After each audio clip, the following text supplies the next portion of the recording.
የህወሓት መሰረዝ ውጤት ምንድነው? ቀጣይ መፍትሄውስ ምን ሊሆን ይችላል? ምን አይነት አደጋን ይዞ ሊመጣ ይችላል? በኢትዮጵያ ፖለቲካ ውስጥ ለግማሽ ክፍለ ዘመን ዋነኛ ተዋናይ ሆኖ የቆየው ህዝባዊ ወያኔ ሓርነት ትግራይ ህወሓት ለሁለተኛ ጊዜ በኢትዮጵያ ብሔራዊ ምርጫ ቦርድ እውቅናው ተሰርዟል። ምርጫ ቦርድ ረቡዕ ግንቦት 6 ባወጣው መግለጫ ከ3 ወራት በፊት በተሰጠው ማስጠንቀቂያ መሰረት የፓርቲውን ህጋዊ ሰውነት መሰረዙን አስታውቋል። የትግራይ ጦርነት ተከትሎ ህጋዊ ሰውነቱን ያጣው ህወሓት አሁንም ከምዝገባ የተሰረዘው ለዚሁ ጉዳይ በመፍትሄነት የተቀመጠውን አማራጭ በተመለከተ መግባባት ላይ ባለመደረሱ ነው። ምርጫ ቦርድ በ2013 ዓ.ም ለመጀመሪያ ጊዜ ፓርቲውን የሰረዘው የትግራይ ጦርነት መጀመርን ተከትሎ ህወሓት በአመጽ ድርጊት መሳተፉን በመግለጽ ነበር። ጦርነቱ እንዲያበቃ ያደረገው የፕሪቶሪያ ስምምነት ተፈርሞ በህወሓት ላይ የተጣለው የአሸባሪነት ፍረጃ ከተነሳ በኋላ ፓርቲው ህጋዊ ሰውነቱ እንዲመለስለት ጥያቄን አቅርቦ ነበር። ምርጫ ቦርድ በበኩሉ የተሰረዘን ፓርቲ መልሶ ለመመዝገብ የሚያስችል የህግ ማዕቀፍ አለመኖሩን በመጥቀስ የፓርቲውን ጥያቄ ውድቅ ማድረጉን ያስታውሳል። ከብዙ ምልልስ በኋላም የፌደራል መንግስት ህወሓት በልዩ ሁኔታ እንዲመዘገብ የሚያስችለውን የህግ ማሻሻያ ቢያደርግም ይህ አማራጭ በህወሓት ተቀባይነት አላገኘም። ፓርቲው የቀድሞ ህጋዊ እውቅና እንዲመለስለት እንጂ በልዩ ሁኔታ መመዝገብ እንደማይፈልግ ገልጿል።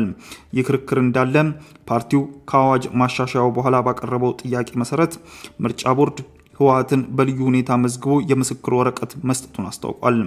ለፓርቲው የተሰጠው ህጋዊ እውቅና ግን አከራካሪ ሆኖ ሰንብቷል። ህወሓት ለቦርዱ ጥያቄ ያቀረበው የቀድሞ ህጋዊ ሰውነቱ እንዲመለስለት እንደነበር በመግለጫ በልዩ ሁኔታ የተደረገለትን ምዝገባም ሆነ የተሰጠውን እውቅና እንደማይቀበል በተደጋጋሚ ገልጿል። ምርጫ ቦርድ በበኩሉ ባወጣው መግለጫ ፓርቲው ከአዋጅ ማሻሻል በኋላ ያስገባው ማመልከቻ ከዚህ ቀደም ከነበረው በተለየ መልኩ የቀረበ እንደነበር አስታውቋል። ምርጫ ቦርድ እንደሚያስረዳው ፓርቲው ጥያቄውን ያቀረበው በልዩ ሁኔታ ለመመዝገብ ህጉ በሚጠይቀው መሰረት ነው። ህወሓት ጥያቄውን ያቀረበው በልዩ ሁኔታ መመዝገብን የተመለከተው ህግ ዓላማና አፈጻጸምን በግልጽ በማወቅና በመረዳት መሆኑን ጠቅሷል። ጥያቄውን ያቀረበው በአዋጅ ማሻሻያ ላይ በልዩ ሁኔታ የፖለቲካ ፓርቲ ሆኖ ለመመዝገብ እንዲቀርብ በህጉ የተመለከተን ዝርዝር ሰነዶች በማያያዝ እንደሆነ ቦርዱ በመግለጫው ላይ አስፍሯል። ምርጫ ቦርድ የፓርቲው ከፍተኛ አመራር በቦርዱ ዋና መስሪያ ቤት በመገኘት ሰርተፍኬቱንና ደብዳቤውን በሚገባ አይተው አንብበው ተስማምተው በፈቃዳቸው ፈርመው መውሰዳቸውን አስታውቋል። ይህ በመሆኑም ይህ በልዩ ሁኔታ ተመዝግቦ የተሰጠን የህጋዊ ሰውነት ማረጋገጫ አንቀበለውም ማለት ተቀባይነት የለውም ሲል የህወሓትን አቋም ተችቷል። ምርጫ ቦርድ ይህንን እውቅና ከሰጠ በኋላ ፓርቲው በህጉ መሰረት ጠቅላላ ጉባኤ እንዲያደርግ ታህሳስ ላይ አሳስቦት ነበር። የካቲት ወር ላይ ደግሞ ህጉ ትዕዛዝ አለመፈጸሙን በመጥቀስ ፓርቲው ለ3 ወራት ያገደው ሲሆን በዚህም ጊዜ ውስጥ ጠቅላላ ጉባኤ ለማድረግ የሚያስችለውን የጉባኤ ቅድመ ዝግጅት ስራዎችን እንዲያከናውንም አስጠንቅቆ ነበር። ብሔራዊ ምርጫ ቦርድ ባወጣው መግለጫ ፓርቲው የተጣለበትን የህግ ግዴታ ለመወጣት ፈቃደኛ አልሆነም ብሏል። በመሆኑም ህወሓት ከግንቦት 5 ቀን ጀምሮ ከፖለቲካ ፓርቲነት የተሰረዘ መሆኑን አስታውቋል። ከፖለቲካ ፓርቲነት መሰረዝ የመጨረሻ ውሳኔ አይደለም። ቢቢሲ ያነጋገራቸውና በስራ ኃላፊነታቸው ምክንያት ስማቸው እንዳይጠቀስ የጠየቁ የምርጫ ህግ ባለሙያ አንድ የፖለቲካ ፓርቲ እውቅናው ተሰረዘ ማለት ሰው ህይወቱ እንደሚያልፈው ሁሉ ሞተ ማለት ነው ሲሉ ገልጹታል።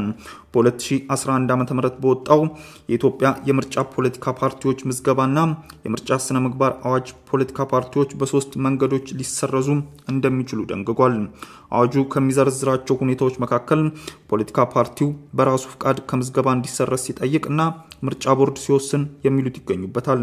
የፖለቲካ ፓርቲው ከምዝገባ እንዲሰረዝ በዚህ አዋጅ መሰረት ፍርድ ቤት ውስጥ ሲሰጥ የሚውለው ደግሞ ሶስተኛው ሁኔታ ነው።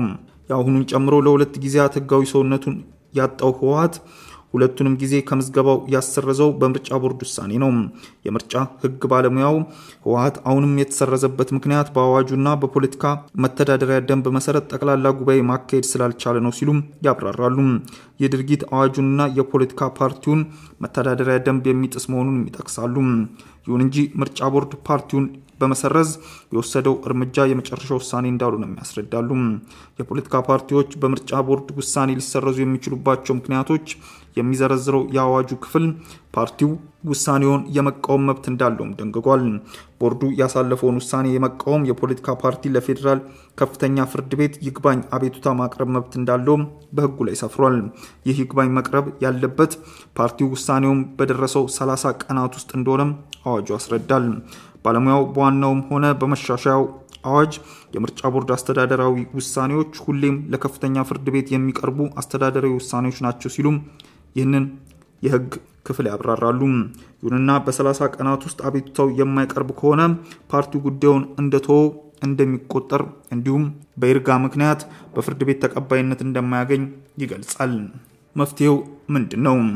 የቀድሞ ህጋዊ ዕውቅና ይመለስልኝ በሚል አቋሙ የጸናው ህወሓት በልዩ ሁኔታ ዕውቅናን ለማግኘት ጥያቄ ማቅረብ ከሌሎች የኢትዮጵያ የፖለቲካ ፓርቲዎች በተለየ መልኩ እንዲመዘገብ የሚያደርገው ተግባር መሆኑን ገልጿል። እንደ አዲስ ለመመዝገብ መስማማት የትግራይ ህዝብ ጄኖሳይድ ጦርነት በሚክድ መልክ ግዴታ እንዲኖር የሚያደርግ ነው ሲልም ባሳለፍነው ሳምንት ባወጣው መግለጫ ሐሳቡን የተቃወመበት ምክንያትንም አስረድቷል።